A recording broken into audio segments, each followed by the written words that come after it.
Good morning. So, ayan. Dito na naman ako sa likod bahay namin. So, ayan. Nagbunga na nga yung sitaw namin dito sa likod. At i-harvest ko na. Tama na tong pangbabaw sa sinaing.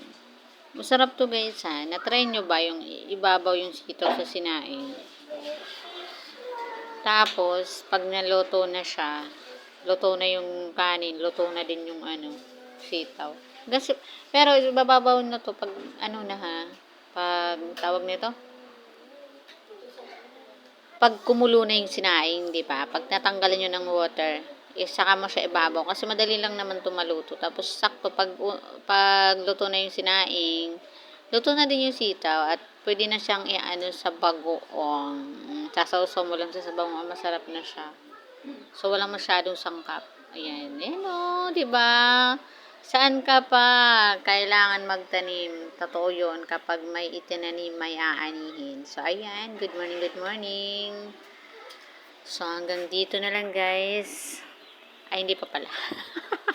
Ang hirap, hindi ko maabot yung iba. Kasi ang taas na, gumapang na dito sa malunggay namin. Ayan. Ayan o. Hindi ko maabot. Nakakaloka. So, yun lang guys. Bye-bye. Thank you for watching. Bye-bye, bye-bye, bye-bye.